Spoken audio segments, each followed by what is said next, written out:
With the EU elections over and done with, I want to focus on what happens next. For the sake of this video, I'm going to assume for a few minutes that a hard Brexit occurs on October the 31st, and the British are able to successfully check themselves out of Hotel California, so to speak. Now, if the British leave, that leaves still nearly 30 states in the EU. It's not as if the EU is about to suddenly implode in on itself as soon as Brexit happens. Britain is by no means a keystone. I think that for the whole run of the European experiment, Britain was always on the fringe. They are always far less committed to the EU than all the other states. After all, the British refused to adopt the euro, thankfully. So once Britain is gone, what will be the job of people like Le Pen or Salvini, the continental Eurosceptics who want to get their countries out of the EU? I'm rather suspicious to when it comes to the notion that as soon as Brexit happens, that will sort of be the first domino to fall, and that other countries then will have their own independence referendums, and you will see things like a Frexit and a Grexit, for Germany, or a Grexit in Greece, or an Itexit, or whatever, or a Portexit, and all these other exits from the EU. Because Britain, by far, I think, for the reasons I've stated, was the most likely state to leave the EU if anyone ever was, and it's been incredibly difficult for the Eurosceptics there to get anywhere close to achieving that goal. So on the surface, then, for any individual state, for any person to hope for their individual state to withdraw from the EU, it would seem somewhat hopeless. But I don't think that's the case. While I think that something like a Frexit, a French exit from the EU, or an exit of Italy from the EU, is less likely than the UK leaving on their own, what is perhaps a possibility is that the EU implodes on itself, and therefore no one will have a chance or an opportunity to try and stop their country from exiting the EU, because the EU will simply cease to exist. Now, I think that the collapse of the EU has always been imminent because it was a poorly thought out political experiment. Europe has always been far too diverse for any sort of European superstate to actually work in the long run. But with that said, then, the EU is here for now, and for those in, let's say, France and Italy, Salvini and Le Pen, what can they do to hasten the demise of the EU, to more rapidly get their countries free and independent once again, like the British soon hope to be?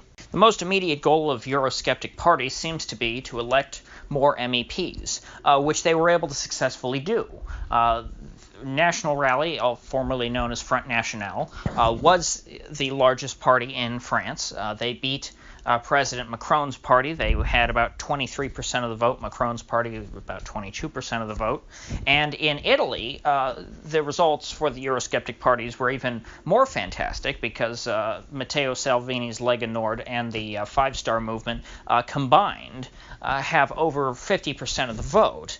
Now, the downside, then, is that now that they've won all these seats in the European Parliament, there's not much that they can do with them. The European Parliament is incredibly weak by global standards of any other legislative body.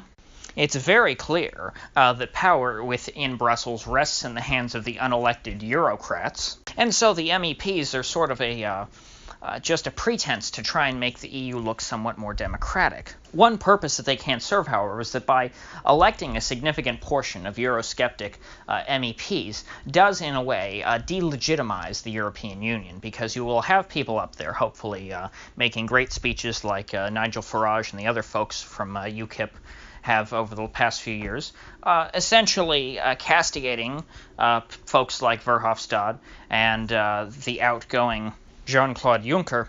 These sorts of antics and speeches on the floor of the Parliament, which get spread around Facebook and Twitter, do a lot, I think, to promote the cause of ending the EU and to sow discord amongst the several states. But as it stands, the pro-EU folks still hold a majority in most of these countries, which is why I said that a popular vote in each one of these countries individually on secession, simply is an unrealistic way of exiting the EU. If one wants to get their country out of the EU, they're going to have to collapse the EU by attacking the very foundational premise of the EU. You have to look at what the EU is, why it was established, what the point of it is, and how its mechanisms work, and then you have to try and short-circuit those mechanisms. We all know that the point of the EU is not exactly somehow to promote, democracy or some nonsense like that. So throw out those pretenses and look directly at what the purpose of the EU was, which was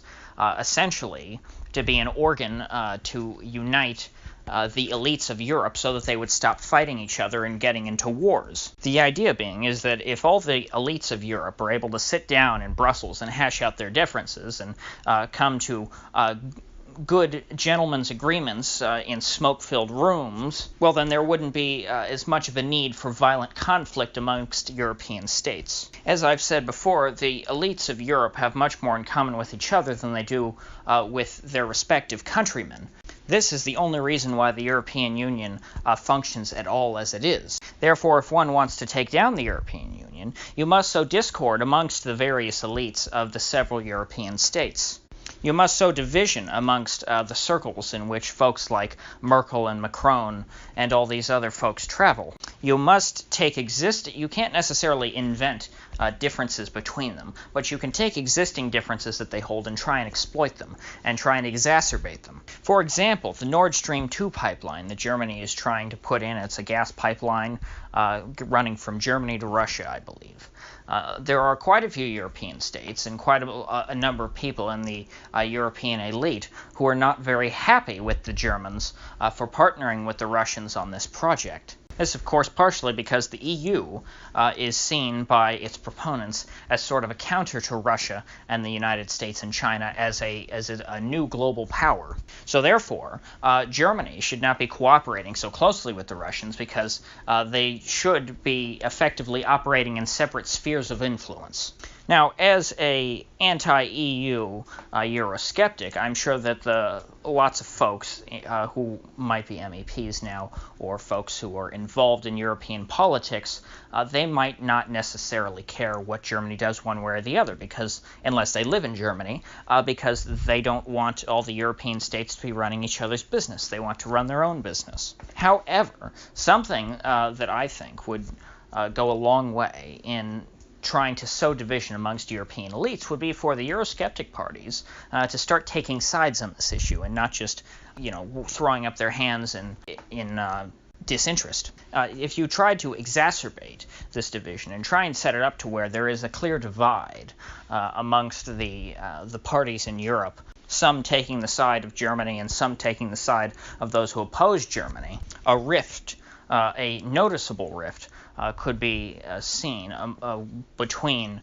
the various European elites. And this is just one example. I'm sure there's plenty of other issues that people who study this issue more closely could find which the Eurosceptics could exploit. But my point is that the Eurosceptics, I think, are, and this is a good point, character-wise, they're pretty straightforward and honest in what they want. They want to get out of the EU and they don't care about much else, and they're not going to try and play political games to achieve that.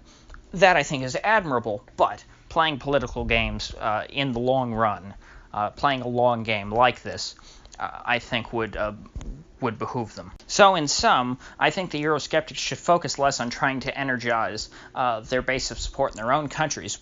While I do think that is important, what will get them a lot further and will, I think, deliver a higher rate of return would be trying to sow discord between the few European elites who truly control the European Union. Because once you can sow discord between these people, the European Union's reason for existing sort of goes away. If these folks can no longer settle their differences peacefully and they no longer have common interests, if the elites of Europe no longer have more in common with each other than with their own people, well, then they are going to apt to withdraw from European integration and not want to be held down as much by their fellow European elites. I think the Eurosceptics should do everything in their power to turn the elites against each other. It is a very simple divide and conquer strategy, but it's one that I have not heard talked about nearly enough.